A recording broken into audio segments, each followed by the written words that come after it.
Hello বন্ধুরা, আমি doctor Tarakchandra সরকার বলছি। আজ আমি হোমিওপ্যাথি মেডিসিন ফোড়া অর্থাৎ বয়েলস নিয়ে আলোচনা করব। বয়েলসের ক্ষেত্রে কোন কোন হোমিওপ্যাথি মেডিসিন ভালো কাজ করে সেটা নিয়েই আমি আজকে আলোচনা করব।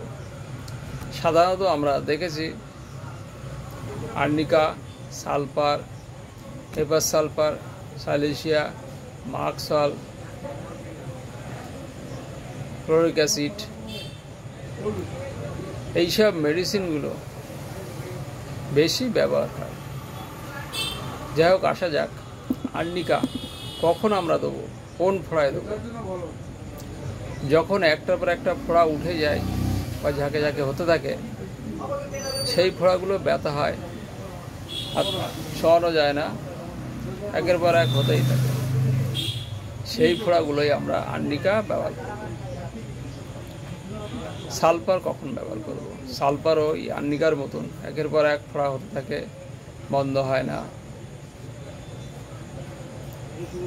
আর সালফারের রোগী মিষ্টি খেতে ভালোবাসে, গরম বেশি, হাততলা পাততলা জ্বালা করে, ডাঠি প্রকৃতির, নোংরা প্রকৃতির,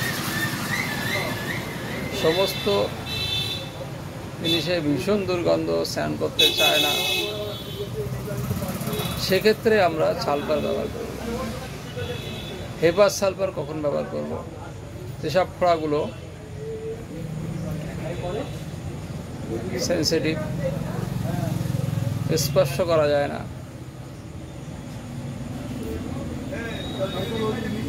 সেসব ফোড়াগুলোই আমরা হেপার সালফার ব্যবহার করতে পারি। হেপার সালফার হচ্ছে সিলি পেশেন্ট, শীত খুব বেশি, খুব শীত বেশি, এদের ঘাম, পায়খানা, প্রস্রাব সবই ভীষণ দুর্গন্ধ, টক খেতে, ঝাল খেতে খুব ভালোবাসে। শীতকালে এদের নাক বন্ধ হয়ে আসে, রাত্রের দিকে বাড়ে। সেক্ষেত্রে আমরা হেপার সালফার ব্যবহার করতে পারি, 6 ব্যবহার করতে পারি ফোড়া ফাটানোর জন্য। আর বসানোর ক্ষেত্রে 200 বা অনেম ব্যবহার করতে পারি। এবার আসা যাক মার্কসলের ক্ষেত্রে। মার্কসল হচ্ছে ঠান্ডা ফোড়া বলা হয়, এরা পাকেও না, এতে গরম ভাব থাকে না, জ্বালা যন্ত্রণা থাকে, এদের জল পিপাসা খুব থাকে, শীতও বেশি, গরমও বেশি খুব, এদের খুব ঘামায়, ঘামে খুব দুর্গন্ধ, পায়খানা প্রস্রাব ঘামে খুব দুর্গন্ধ, জল পিপাসা খুব বেশি, পায়খানা আমের ভাব থাকে, জিভটা মোটা থলথলে, দাঁতের দাগ থাকে।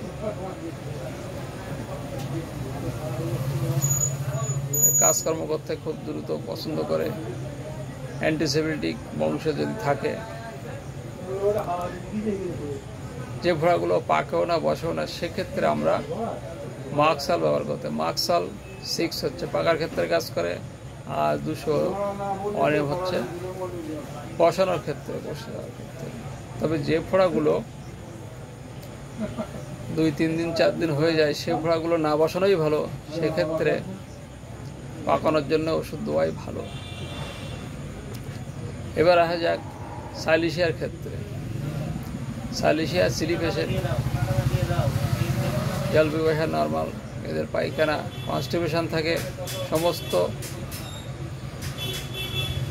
জিনিসে এদের দুর্গন্ধ থাকে, ঘামে, পায়খানায় প্রস্রাবে, এদের ঘাম দেখা যায়, হাতের তলা পাততলা ঘাম, ঘামে ভীষণ দুর্গন্ধ, পায়ের তলা ঘামে ভীষণ দুর্গন্ধ। এরা খুব নার্ভাস প্রকৃতির হয়, সহজে বসে আনা যায়, মানে এদের দিয়ে কোনো কাজকর্ম সহজে করানো যায়। রাত্রে বাড়ে, নালি ঘায়ে ফোড়ায় এদের খুব ভালো কাজ করে। এক্ষেত্রে 6 পাকানোর জন্যে, আর বসানোর জন্যে 200 অনেম ব্যবহার করা যায়। এবার আসা যাক অ্যাসিড ফ্লোরের কথা। অ্যাসিড ফ্লোর গরম খুব বেশি। ও আর একটা কথা বলি, সাইলেশিয়ার গরমে উপশম, আর অ্যাসিড ফ্লোর হচ্ছে ঠান্ডায় রিলিফ। এটা গরম খুব বেশি, জল পিপাসা আছে, নালি ঘায়ের পরিণত হয়, সেক্ষেত্রে গরম দিলে অ্যাগ্রাভেশন হয়, ঠান্ডায় রিলিফ, এক্ষেত্রে আমরা অ্যাসিড ফ্লোর ব্যবহার করতে পারি। তাহলে এই হচ্ছে ফোড়ার ক্ষেত্রে আমরা এই মেডিসিনগুলো সহজে ব্যবহার করতে পারি। যে একটা সিমটম দেখলে বা দেখলাম, সেক্ষেত্রেই আমরা যে ওষুধ ব্যবহার করব সেক্ষেত্রে না করাই ভালো। টোটালিটি করে তারপরে ওষুধ দেওয়াটাই ভালো, সেক্ষেত্রে ওষুধ অবশ্যই কাজ করবে। থ্যাংক ইউ, ধন্যবাদ সবাইকে। পরের নতুন ভিডিওর জন্যে আবার সবার সঙ্গে দেখা হবে। নতুন হয়ে থাকলে সাবস্ক্রাইব করবেন। থ্যাংক ইউ, ধন্যবাদ।